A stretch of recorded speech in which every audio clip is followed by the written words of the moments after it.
But let's get to it, guys. Even though we had two major promotions in action this past weekend, I'd say the biggest jolt came from the UFC 304 announcements that were made earlier in the week. Let's unpack them. Leon Edwards versus Belal Muhammad for the undisputed welterweight title. Not bad, huh?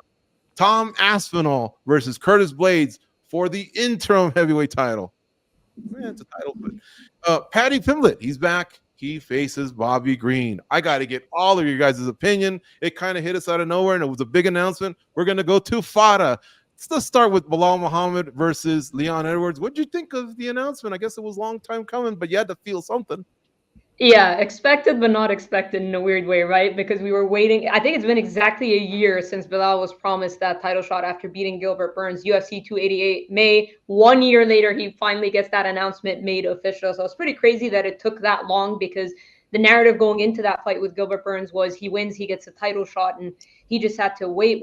And then him hearing UFC 300, the offers that Leon Edwards was getting, Islam, Hamza, Shavkat, who all turned it down because of Ramadan. And he's the one fighter that was down to fight during Ramadan. So I can't imagine what he was feeling throughout all of this. But finally, he gets a title shot that he deserves. Love him or hate him, at the end of the day, he's on a 10-fight unbeaten streak. He's fought Edwards before. They kind of have unfinished business. And I like it on the Manchester card. Belal is down to fight wherever he just wanted the title fight. So excited for him that he finally got it. And I think it's absolutely the fight to make for Leon Edwards. I'm glad you brought up what happened. That was a circus during 300. I mean, borderline offensive to a fighter that's got a streak like that. Goes, you're already reacting. Let's get your thoughts, man. Belal has really been put through the ringer. He has. I mean, it's been terrible. I don't know what took us so long to get here. At the end of the day, a year has been wasted of a man's life. A fighter that's done just about everything that they've asked him to do. He's been deserving since day one. He's always been a good guy to the company.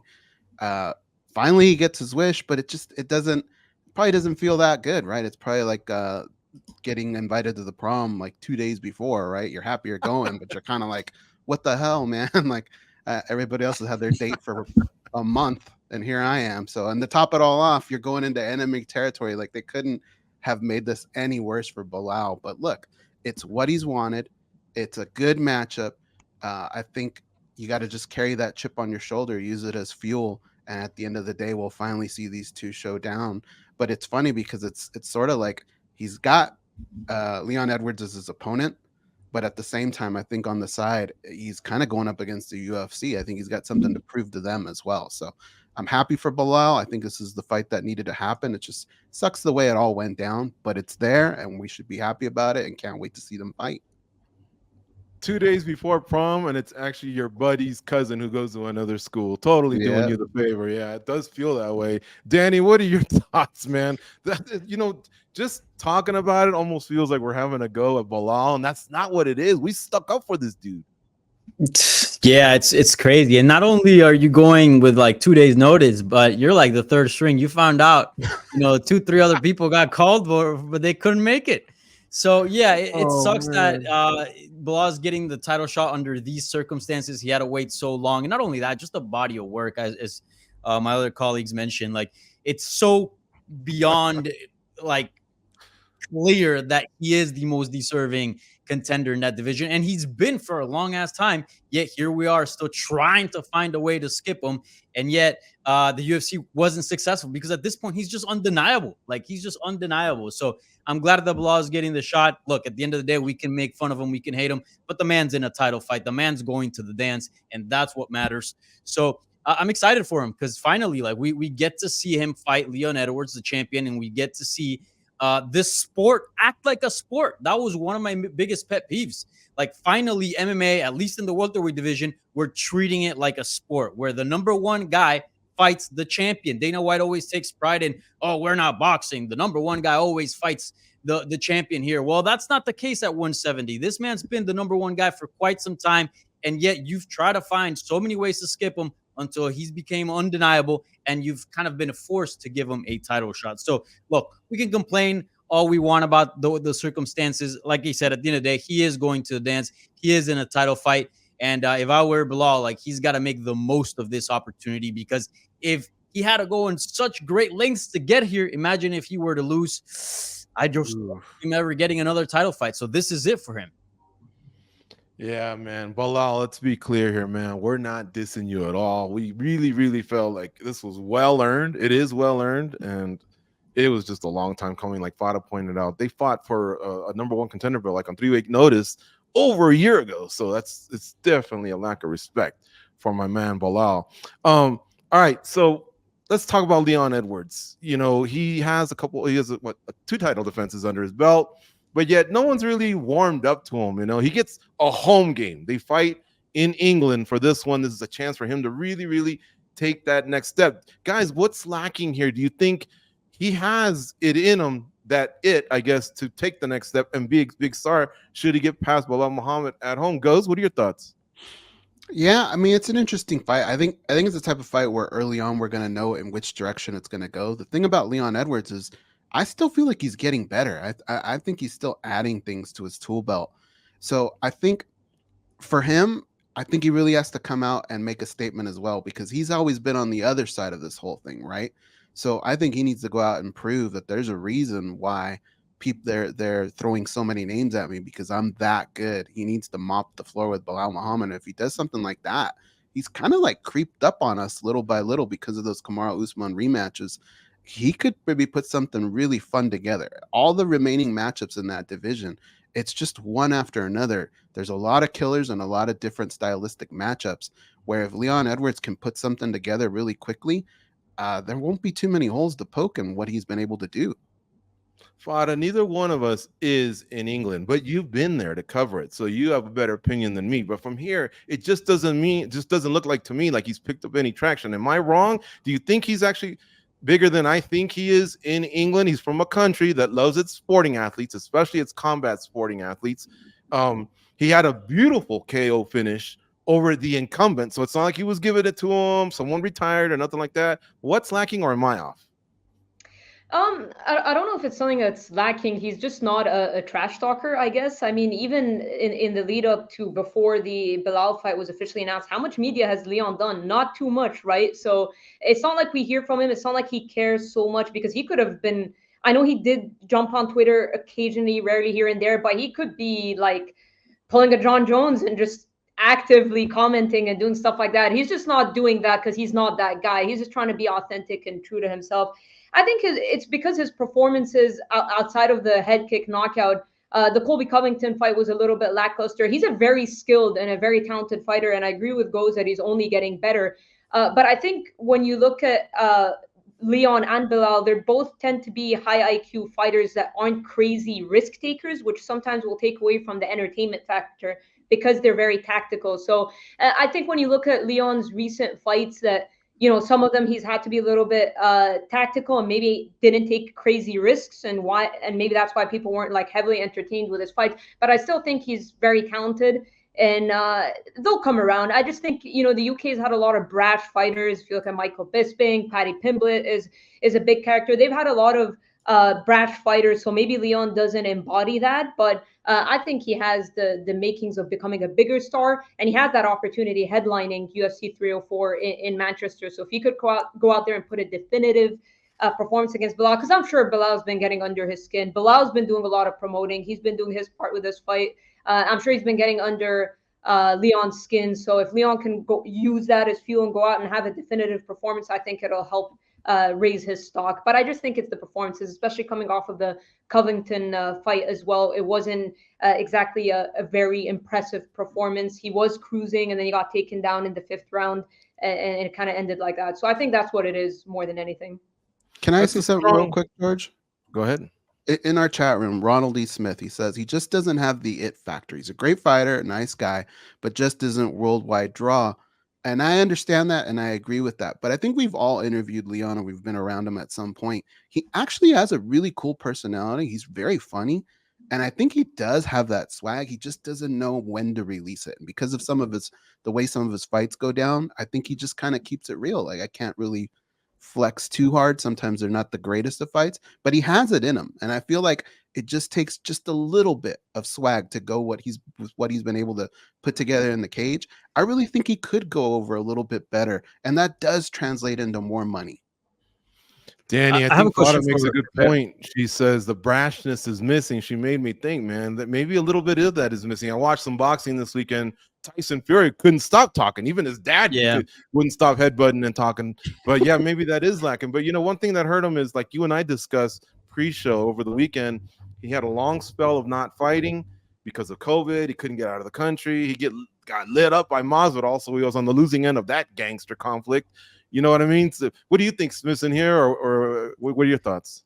I want to be a little careful here because I am not British, and I think we sometimes miss really the true context of someone unless we're from where they're from, right? Where they're the biggest star, right? I know that there's a reason why the UFC is going back to England, right? And he's headlining the event, so maybe over there he is an important figure. But I can speak just for like stateside and like what I've seen here. He doesn't really feel like a star, and it feels like his run has been very disappointing because that knockout was something else. The story around it, it just felt at the moment that he won the belt in such a crazy, such a dramatic way that this was going to spark now the change of Leon Edwards, this guy that was underestimated, underappreciated for so many years. And like Belal, he had a similar road where they kind of ignored him for a good while, and all of a sudden that was going to change.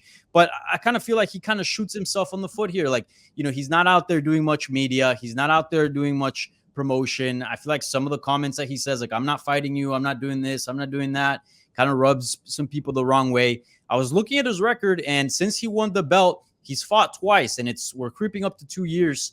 He's had 3 title fights, right? Counting the title win in the last almost 2 years, and that's not too bad. Like, it kind of feels like that's a little bit below average, maybe on activity, but for some reason, it just feels like he's never fought in forever. But like, look at McGregor. He has such a big presence, and he hasn't fought in forever, but because he's always on headlines, doing a face-off, doing something, he's kind of always present. That's not the case with Leon Edwards. So I got to say, his run as a champion, at least in my eyes, has been disappointed. He's a fantastic fighter, but it just seems like he was given such a great opportunity with that knockout and the way it played out, the GOAT in Kamaru Usman, and he just hasn't really played his cards right. So it's been disappointed, but a hell of a fighter. He really is likable. Goz and I had him on the show once, and he talked about advocating for, I guess there's a lot of crime, knife crime, and he was speaking to kids about that, and then of course the beautiful KO kick prefaced by that awesome, in between rounds 4 and 5, that got so much play. His coach talking to him and motivating him, like it really seemed like there was a launching pad for a career to take off. Again, a country that backs its guys, and yet, here we are. It's not sellable. It wasn't sellable that it was on UFC 300. Hopefully this thing takes off somewhere. But he's got backup, guys, because there's another title fight on the fight card. Tom Aspinall is going to defend his interim heavyweight title. Reason why? Jon Jones they're still locking him into fighting Stipe Miocic. Sounds like November-ish or whatever. So that's going to be for the undisputed title. Usually when there's an interim and an undisputed, they unify, right? But that's still not going to happen. Danny, let's go back to you. What are your thoughts on Aspinall defending the interim title? Is that sexy, or is that like I mean, it's just such a weird feeling when you got a guy defending the interim belt, but he's not up next. Like, that's just such a weird feeling. If we knew that he was up next, it's like, okay, Jon Jones is injured, he wants to stay active, F it, defend the interim belt, and then whoever wins in that one will see the undisputed. But just the fact that we're waiting for that Stipe Miocic fight, it just kind of puts a real damper on this fight. Like, what's the meaning of it? Because at the end of the day, like, the interim champion is supposed to be the guy that's regarded the best in the division out of the people that are active, keeping in mind that the champion is inactive. But in this case, we're going to get a winner, and yet that winner is not going to end up fighting the champion. Somebody else that hasn't fought in years will be. So the heavyweight division is just such a weird situation right now. I really do wonder.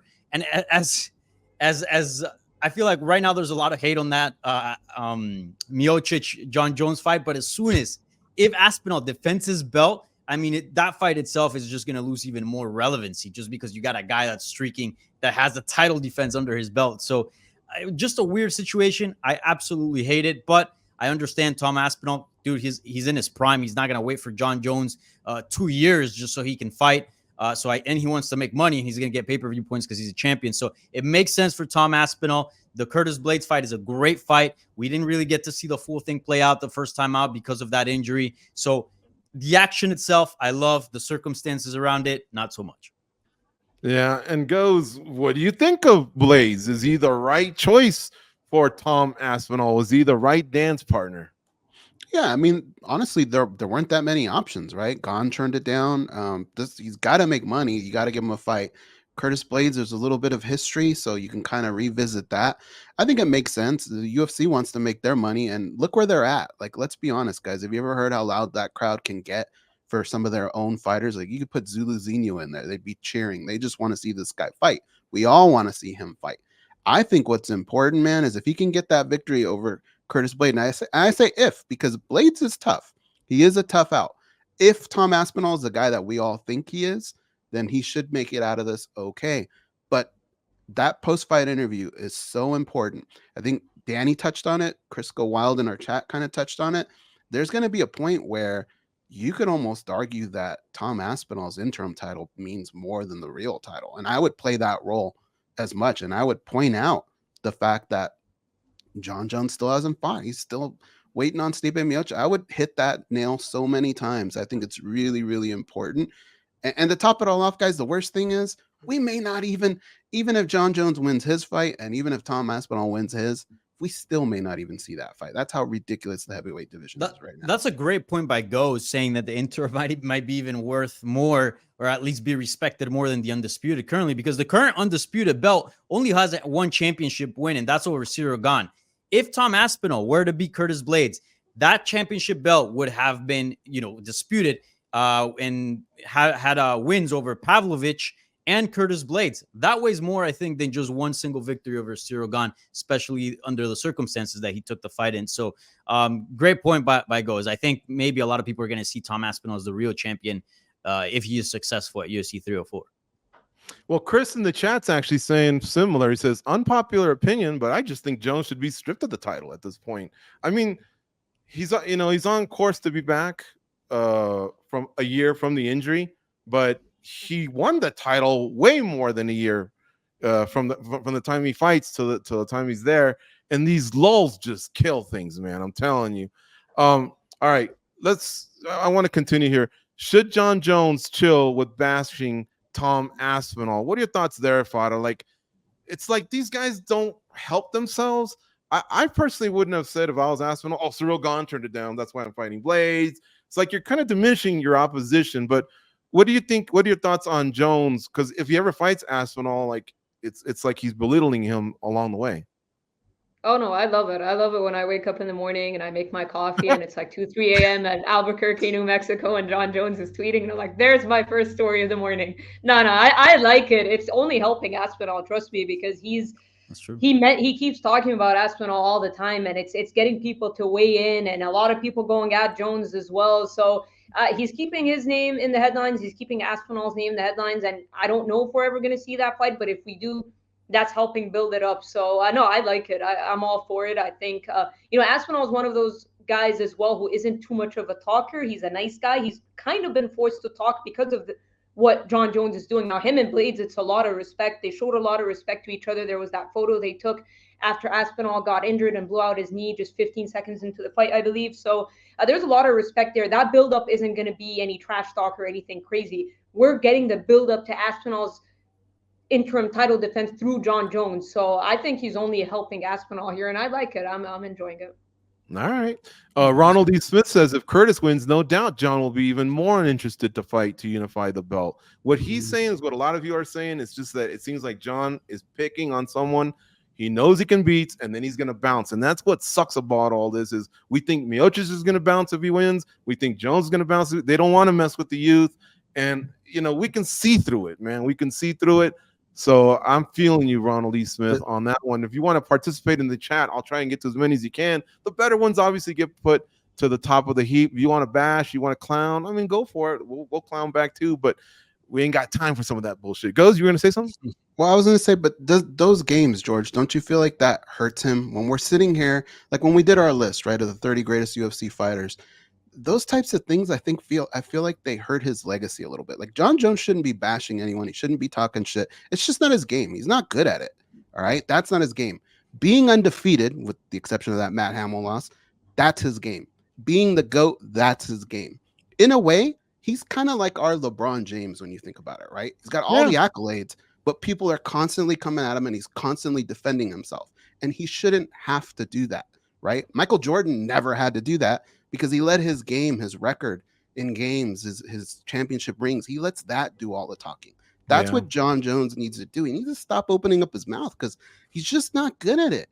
For a guy that's that dedicated into his game and that decorated, it's incredible that he has to defend himself so much and has to be out there doing all these things. It's great for us. We write stories, we laugh our ass off, but that, I don't know, at the end of the day, it just kind of takes away from his overall legacy. Like, I think it's insane. The guy just won a heavyweight title, all right, after being the light heavyweight GOAT. That is so remarkable that he did that, but he somehow made that look ridiculous at this point. Like, it's so weird. I think he's his own worst enemy. I know, because go ahead, Farah.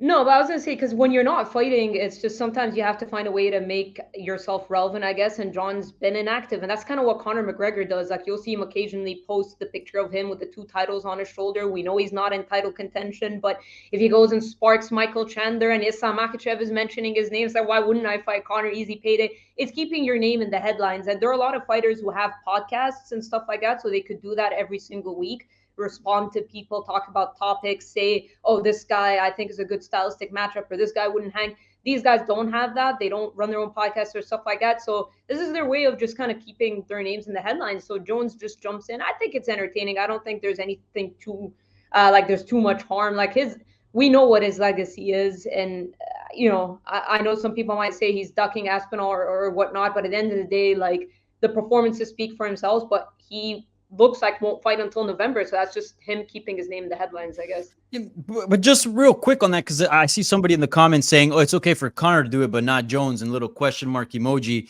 or like questioning emoji. I'll say this, like, Conor kind of is just picking fights, and people love fights. People respect that. What Jon Jones is doing is belittling and making less of Tom Aspinall, but that's just an argument that he cannot win, even if he's the best trash talker in the world, which he's not.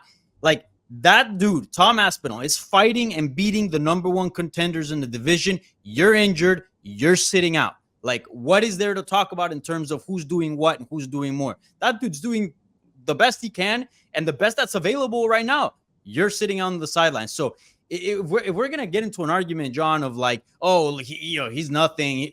Bro, he just got to the dance. He just got to the top. You've been at the top for years. Like, you can't compare each other. And one guy's fighting, the other guy isn't. So it's just an argument he cannot win. And I think that's rubbing people the wrong way. It's like, John, I don't think you're realizing here, like, sure, you're the greatest of all time. It's hard to question you, but Aspinall's doing all the right things, man.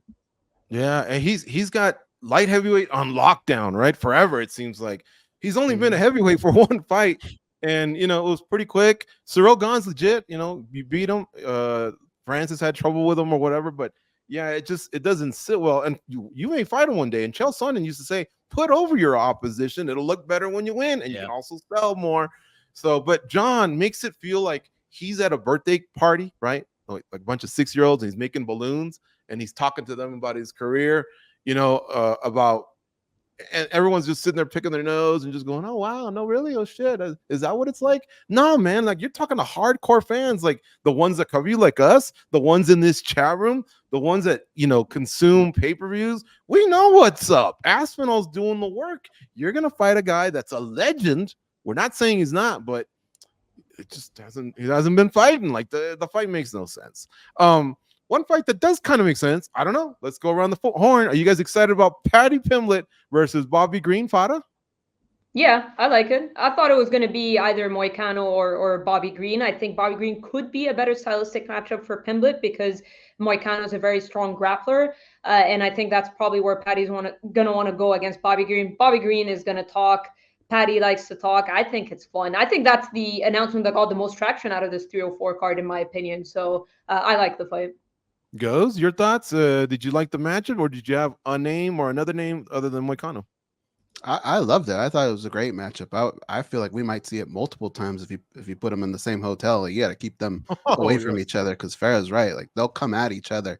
Green's a game opponent, and I think it makes for a great fight. It's definitely a step up. It's what Paddy needs, right? Green was not even scared when Sarukian had like 5 guys around him. He stepped Yeah. right up to him. He's a G, man. Danny, you feeling this? I love it. I think this is great matchmaking. This is a fight that's clearly a step up for Paddy Pimblett, which I think at this point people want to see. It's also very big in name value. Bobby Green is, has a bigger name than a lot of the people that are currently ranked.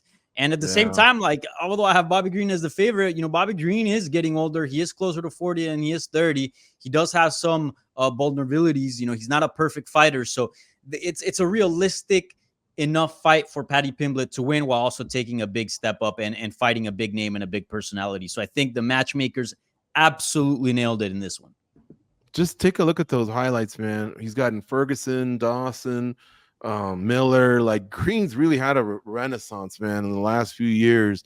He's been able to stack some money because he's late fight notice guy and all that. Guys, real quick, 304. No complaints, right? We also got, let me see, who is it? Manel Kops fighting Mokayev, Muhammad Mokayev. You got to believe that's got some title implications. And Arnold Allen is back against Giga Chikadze. Ain't no way that fight's going to suck.